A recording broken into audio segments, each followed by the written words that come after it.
So Season 2 of Diablo 4 has been revealed. It's going to be released on October 17th, and this is going to be Season of Blood. And this season is going to be completely themed around vampires, and our guide through the season story, and through the new seasonal mechanics is going to be Eris, a vampire hunter. Now, we didn't actually get a ton of information on this seasonal specific content or mechanic, and I think that's because this season was announced earlier than we should expect most seasons to be announced, specifically because it just lined up kind of well with Gamescom. But we did get a small tagline for this season. So Season of Blood will introduce a new quest line for you to uncover, vampiric powers to wield against their originators, and 5 additional endgame bosses. And that's the majority of information we got for seasonal specific content, but we did get a bunch of information on new stuff that's going to be coming to both the Eternal Realms and the Seasonal Realms. But before that, we did actually get a small glimpse at some of these vampiric powers through a small amount of gameplay shown in the reveal trailer for this season, and it starts off with a barbarian jumping up and down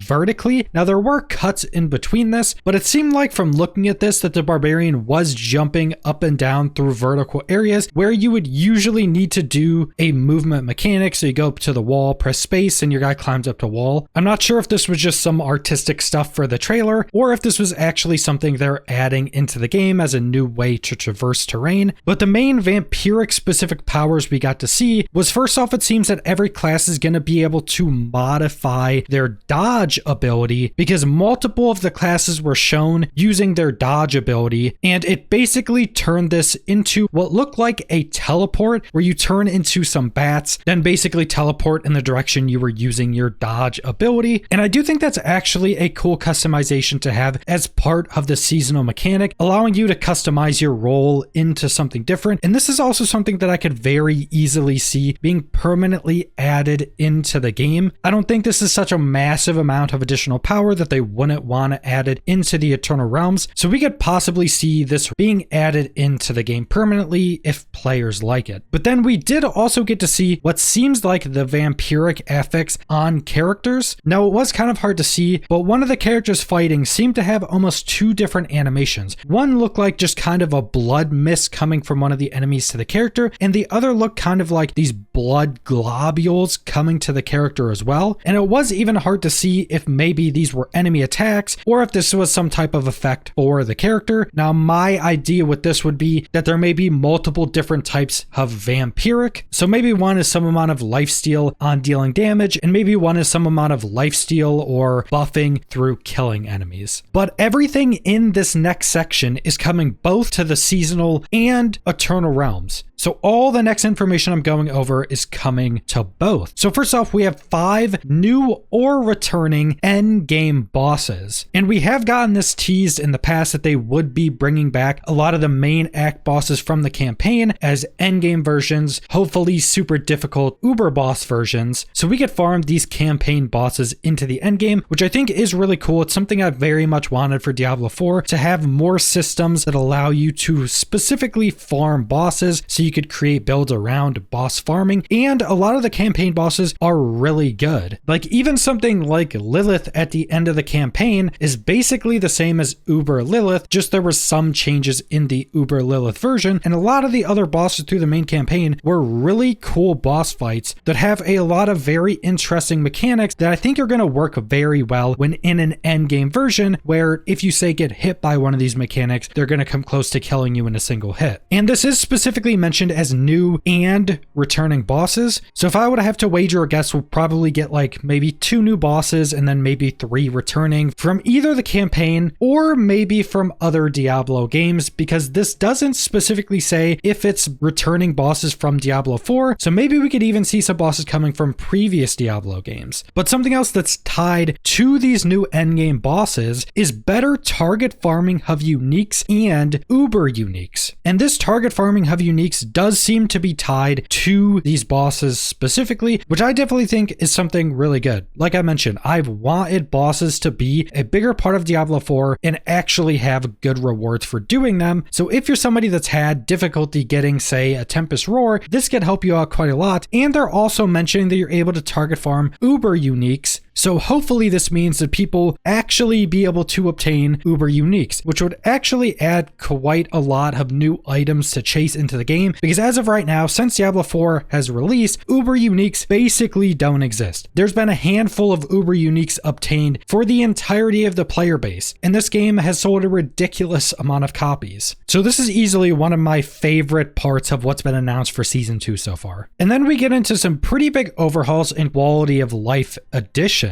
And all this information is still stuff that's going to be in Seasons and on the Eternal Realms. So first off, we have Renown rewards. So now, once you complete Renown on basically any character, no matter if it's Eternal or Seasonal character, you're basically done with Renown forever if you just want the Renown completion rewards. So this will include all of the rewards, potion charges, skill points, obol cap upgrades, and Paragon points. So if you've completed all of your Renown at any point in Diablo 4, once this comes out, you'll never need to do it again if you just want those completion rewards. And I think this is going to be a massive change for a lot of people. This is not only just going to make the game much more enjoyable if you didn't like going and completing the Renown, but it's also going to make, say, leveling up into new seasons and getting started into the end game much easier, and it's going to be much quicker as well. So you're not going to have to stop and go put the difficulty on the lowest to go run dozens of dungeons, so you're not even picking up any loot from, you're just trying to speed through. That's pretty much wasting a bunch of time just to complete Renown. That's just going to be completed. You do it once, you're good for probably the rest of time in Diablo 4. And then continuing on the quality of life side, we have new features for the stash where it can be searched and filtered. This is very much something that the developers probably want to do for launch, but probably didn't have enough time to do. So that's a good addition to the game. Just making your inventory and stash management much easier, always going to be a good thing. But then we have a pretty big overhaul to gems. So gems are no longer going to take up inventory or stash space. And it seems a lot of people don't actually know about this system, which the developers did tell us about before. So how gems are going to work now is gems are no longer going to actually drop. What's going to happen is when you're just out killing enemies, they're randomly going to drop a new material that you don't even have to click to pick up. It's like a lot of the other resources where you just walk over it and it picks it up, and that material is going to go into your resource tab. So where all of your herbs and ores go, that's where this is going to go. It's not going to take up any inventory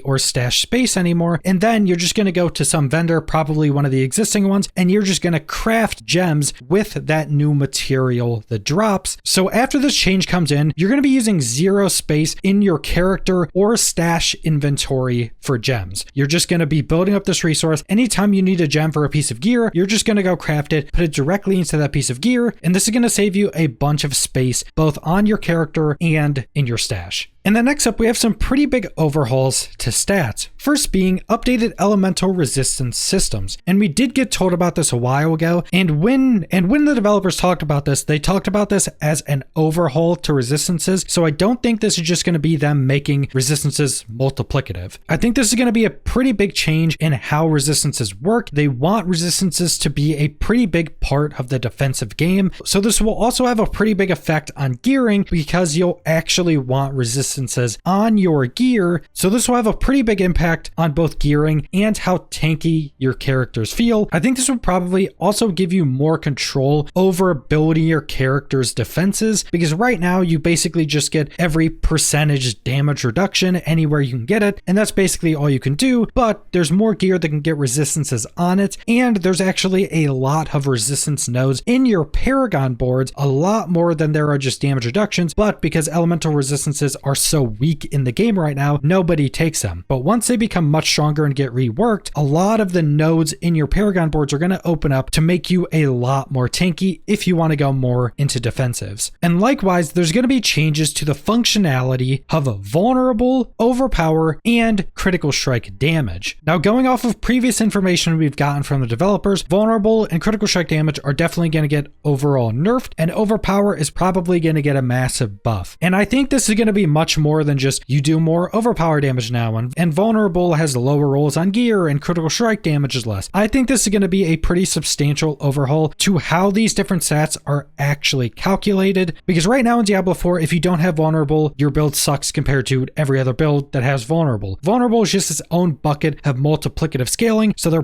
probably going to change that. Critical strike damage is almost always better than all of their stats, especially in season 1 with the Barber being a guaranteed crit. So I think critical strike damage is probably going to be reworked, maybe going to have different scaling overall. And then overpower is probably going to get some massive buffs, which I think is going to make classes that have guaranteed overpower, such as druids, barbarians, and blood necromancers, I think it's going to make builds that can focus on overpower much stronger. So there's going to be a ton of additional builds that are specifically focused on overpower from this. But that's pretty much all the specific information we've gotten so far for season 2. So this is by no means close to what we're getting with season 2. And also keep in mind, we know some stuff that's going to be with season 2, just not specifics. We know there's going to be new legendary aspects, probably one for each class and then one for every category that's generic that all classes can use. We know there's going to be new uniques, probably one new unique for each class, and then one new uber unique, which hopefully we can actually now obtain in season 2. And we also know there's going to be some new systems with the season, and probably a lot more new content than we got with season 1. And I did want to go over some of my opinions with this, and the first one being that a lot of people are saying this is going to be very similar to season 1, specifically because we're using vampiric powers. So in season 1, you killed the basically infected enemies, you get their hearts, we're basically using their power against them. But I don't think we really have enough information to say either way. Season 2 could be exactly like season 1, or it could be nothing like season 1 with the information we actually have, because the concept of using your enemy's power against them is a very basic concept in RPGs in general, from either getting power from the same place your enemies got power, getting power directly from the enemies you defeat, or getting power from your enemies, say from killing a boss and getting a boss specific loot drop. Tons of PoE seasons have this concept, tons of Diablo 3 seasons have this concept, tons of expansions from World of Warcraft have this concept. Even Skyrim has this concept where you take the souls of defeated dragons and basically learn these different shouts through that, or through Dragon Priests, which is basically just taking the power from dragons and learning these dragon shouts. So I don't think a basic concept of using your enemy's power is at all a conclusion that season 2 is going to be very similar to season 1. But I do think on the quality of life side, they're doing a lot of good with the stuff they've already shown. I fully expect there's probably going to be some more quality of life stuff for season 2, probably more smaller things, and these are just some of the bigger cliff notes. But the quality of life they've already shown us are pretty massive for the overall health of the game. But that's pretty much all the information I want to go over for season 2. So thanks for watching.